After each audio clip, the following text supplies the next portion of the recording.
They feel that it is going too far in the direction of harassment and that it is increasingly veering into the territory of racism, misogyny, and homophobia. After referring to the competition between Reese and Clark as merely a marketing ploy and making remarks against Clark, the WNBA MVP was recently humiliated. For all the wrong reasons, she made headlines.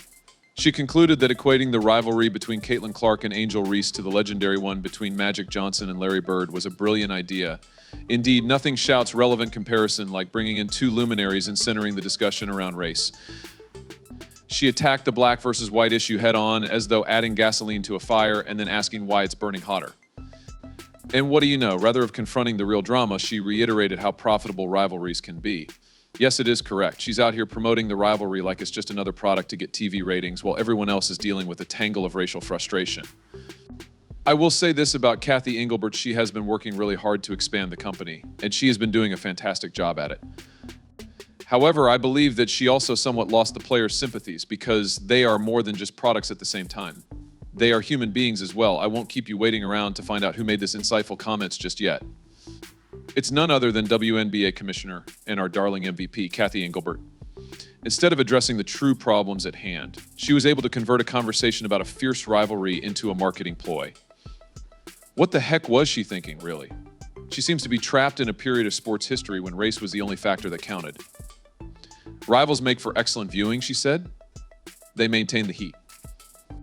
But what about her hot perspective? It resembled a dumpster fire more. It reminds me a little bit of that Avian Magic moment from 1979 when those two rookies, one white, one black, came in from a major collegiate rivalry.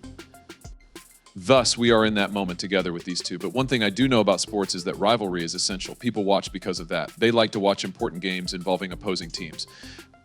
They object to everyone treating each other with kindness. This was an absolute disaster. Although Engelbert gave the impression that she was deepening the discussion, she actually seriously disrespected Caitlin Clark. Caitlin Clark is, after all, a total star right now, and Engelbert concluded that emphasizing race would be the most effective approach to portray her conflict with Angel Reese. It's astounding. Engelbert's approach to draw attention to Clark's exceptional talent was to make the entire issue about skin color. Clark had been dominating the court. Let's dissect this. Engelbert's analogy wasn't merely incorrect. It was entirely different from reality. The animosity between Magic and Bird extended beyond basketball. The NBA as a whole was shaped by this cultural phenomena. Both Clark and Reese are still quite young in their professions. Engelbert's attempt to take this rivalry to that level was incredibly awkward and premature. Well, Malika, that much is certain. The way Cathy Engelbert handled this situation disappointed the players, and they really wanted her to state unequivocally that the racism, homophobia, and misogyny that many of the athletes are dealing with is unacceptable. Engelbert's remarks weren't merely off target. They gave the impression that the contest between Clark and Reese was more about perpetuating antiquated racial stereotypes than it was about their respective skill sets. Engelbert's tone-deaf attempt to spice up the story just made Clark seem bad and added needless tension. It seems as though she was attempting to deepen the narrative, but all she accomplished was create chaos. Engelbert would win the prize for the most stunning public relations gaffe, no question about it. You would think that she would respond to questions about the racial overtones of the rivalry between Caitlin Clark and Angel Reese with some tact. Rather than confronting the prejudice, she chose to focus on lecturing us about the benefits of rivalries for television viewership. Engelbert's bold move then was to go directly to the business angle. Because when there's money to be earned, who gives a damn about real problems? Sean responds to Cathy's claim that players are not products in the following way. I will say this about Cathy Engelbert: she has been working really hard to expand the company, and she has been doing a fantastic job at it. However, I believe that simultaneously she lost some of the players' sentiment because they are individuals and not just things. Rather than delving into the actual effects of the racial drama encircling Clark and Reese, she opted to concentrate on how these disputes may increase viewership. It appears as though she is totally cut off from the chaos her players are facing with while lounging in her plush office. Engelbert didn't simply miss the mark, she shot way over it and hit something completely else by focusing on viewership rather than the very genuine concerns at hand. Let's also discuss the response from the WNBA community. The participants, not thrilled. The divisive conversations surrounding this rivalry had already made them uneasy, so Engelbert's remarks seemed like a kick in the face.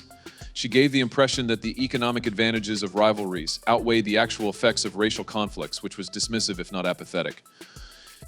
Those who thought Engelbert ought to be more focused on resolving the criticism rather than utilizing it as a promotional tool took issue with this strategy. Rather than taking a stand and admitting that her players were having major problems, she decided to make it seem like a business situation. The WNBA players and fans' outcry was immediate and intense. They quickly called Engelbert out for her tone-deaf attitude after seeing through the corporate speak facade. Without wasting any time, Alicia Clark and Kelsey Plum exposed the commissioner's monumental failure to confront the racial tensions that lie behind the surface of the rivalry between Clark and Reese. Plum tells it like it is, no holds allowed. Additionally, I felt that Kelsey Plum exemplified that notion quite well. She claimed that Kathy Engelbert's comments genuinely failed to recognize the distinction between racism and rivalry, which is something they sincerely hope people will realize. Alicia Clark expressed her dissatisfaction with Engelbert's evasion of the fundamental problem, and she was right. The attacks on Angel Reese from the internet were, let's face it, very severe. Rather than confronting these hurtful and divisive remarks head-on, Engelbert chose to concentrate on how this rivalry would boost viewership. Traditional action. It's unacceptable that so many of the players are dealing with racism, homophobia, and misogyny. One of the players I met with yesterday at Aces practice, Alicia Clark, stated that all they really wanted from her was for her to simply state that it's not acceptable. The WNBPA's executive director, Terry Jackson, also didn't hold back. Her remarks were a forceful rebuttal to Engelbert's remarks, demonstrating how completely the commissioner had blown it. Jackson said there is no place for the vile hate, racist language, homophobic remarks, and misogynistic attacks our players are facing on social media in sport or in life. This has nothing to do with rivalries or well-known figures supporting a business plan. Never should this kind of poisonous fandom be allowed to continue unchallenged. Then there's Breanna Stewart, a voice that is highly esteemed in the league. With her own style of no-nonsense honesty, she weighed in, pointing out that by not addressing the racial implications, Engelbert was effectively giving toxic followers a green light. Stewart was clearly frustrated. The underlying message seemed to be, let's ignore the ugly things that's getting in the way and instead concentrate on the drama surrounding the competition. Naturally, Kathy would have improved that a little bit and used her platform in a different way. However, it's more like telling the supporters, enough is enough, develop an interest in our sport, and for those who are unfamiliar with it, focus on everyone without showing disdain. The players sincerely hoped Engelbert would make the most of her position to promote diversity and denounce the negative actions tarnishing the league's reputation. Rather, they received a TED lecture about how rivalries increase viewership. It almost seems as though she believed that if she simply pretended there were no racial problems, they would magically disappear. Ignore the real problems and concentrate on the revenue stream. Clark unexpectedly found herself at the center of a maelstrom she never asked for, just when she was about to become one of the WNBA's biggest stars. This ugliness of drama wasn't intended to be the subject. She was expected to be the talk of the town due to her performance and expertise. However, because of Engelbert's remarks, the rivalry that was supposed to be exciting turned poisonous. In spite of the intense criticism engulfing her, Caitlin Clark maintained her composure and focused. Clark wasn't going to allow the racial dynamics of her rivalry with Angel Reese affect her performance, while the WNBA was occupied being a hot mess. Rather, she dismissed the drama and demonstrated that her concentration was unaffected by any outside disturbance. Clark responded to the attempts of her detractors to slither her into the racial mud with nothing but pure, unadulterated skill. Clark was demonstrating her strength while everyone else was occupied with discussing pointless off-court activities. She seemed to be asking drama what kind of drama. Her talent and poise won over both new and old admirers. She continued to shine in the midst of the chaos, demonstrating that she was more than just a rising star, rather, she was a representation of fortitude and resiliency. Clark made the commotion surrounding her seem insignificant by allowing her game to speak for itself despite it all.